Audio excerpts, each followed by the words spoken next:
Lalu aku melihat langit yang baru dan bumi yang baru, sebab langit yang pertama dan bumi yang pertama telah berlalu, dan laut pun tidak ada lagi. Dan aku melihat kota yang kudus, Yerusalem yang baru, turun dari sorga dari Allah, yang berhias bagaikan pengantin perempuan yang berdandan untuk suaminya.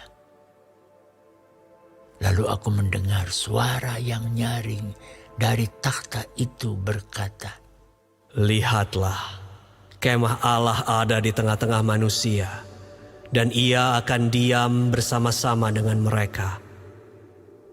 Mereka akan menjadi umat-Nya, dan ia akan menjadi Allah mereka. Dan ia akan menghapus segala air mata dari mata mereka, dan maut tidak akan ada lagi. Tidak akan ada lagi perkabungan, atau ratap tangis, atau duka cita, sebab segala sesuatu yang lama itu telah berlalu." Ia yang duduk di atas takhta itu berkata, Lihatlah, aku menjadikan segala sesuatu baru. dan firman-Nya, Tuliskanlah, karena segala perkataan ini adalah tepat dan benar. firman-Nya lagi kepadaku, Semuanya telah terjadi. Aku adalah Alfa dan Omega, yang awal dan yang akhir. Orang yang haus akan kuberi minum dengan cuma-cuma dari mata air kehidupan. Barang siapa menang, ia akan memperoleh semuanya ini, dan aku akan menjadi Allahnya, dan ia akan menjadi anakku.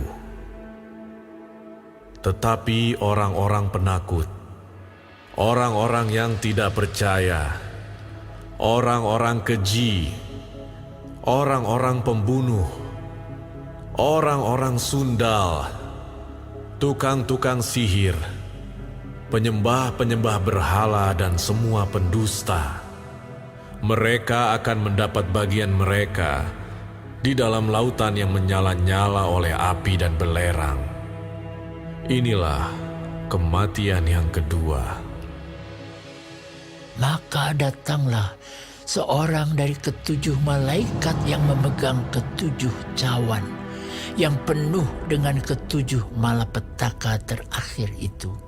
Lalu ia berkata kepadaku, katanya, "Marilah ke sini. Aku akan menunjukkan kepadamu pengantin perempuan mempelai anak domba." Lalu di dalam roh ia membawa aku ke atas sebuah gunung yang besar lagi tinggi. Dan ia menunjukkan kepadaku kota yang kudus itu, Yerusalem, turun dari sorga dari Allah. Kota itu penuh dengan kemuliaan Allah, dan cahayanya sama seperti permata yang paling indah, bagaikan permata yaspis, jernih seperti kristal. Dan temboknya besar lagi tinggi, dan pintu gerbangnya 12 buah. Dan di atas pintu-pintu gerbang itu ada 12 malaikat, dan di atasnya tertulis nama ke-12 suku Israel. Di sebelah timur terdapat 3 pintu gerbang, dan di sebelah utara 3 pintu gerbang, dan di sebelah selatan 3 pintu gerbang, dan di sebelah barat 3 pintu gerbang.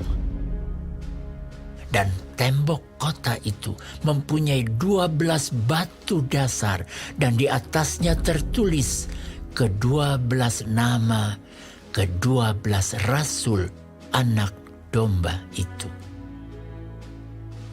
Dan ia yang berkata-kata dengan aku mempunyai suatu tongkat pengukur dari emas untuk mengukur kota itu, serta pintu-pintu gerbangnya dan temboknya. Kota itu bentuknya 4 persegi, panjangnya sama dengan lebarnya. Dan ia mengukur kota itu dengan tongkat itu, 12.000 stadia, panjangnya dan lebarnya dan tingginya sama. Lalu ia mengukur temboknya, 144 hasta menurut ukuran manusia, yang adalah juga ukuran malaikat. Tembok itu terbuat dari permata yaspis, dan kota itu sendiri dari emas tulen, bagaikan kaca murni. Dan dasar-dasar tembok kota itu dihiasi dengan segala jenis permata. Dasar yang pertama batu yaspis, dasar yang kedua batu nilam, dasar yang ketiga batu mira, dasar yang keempat batu zamrud, dasar yang kelima batu unam, dasar yang keenam batu sardis, dasar yang ketujuh batu ratna cempaka, yang kedelapan batu beril, yang kesembilan batu krisolit, yang kesepuluh batu krisopras, yang ke-11 batu lazwardi, dan yang ke-12 batu kecubung. Dan ke-12 pintu gerbang itu adalah 12 mutiara.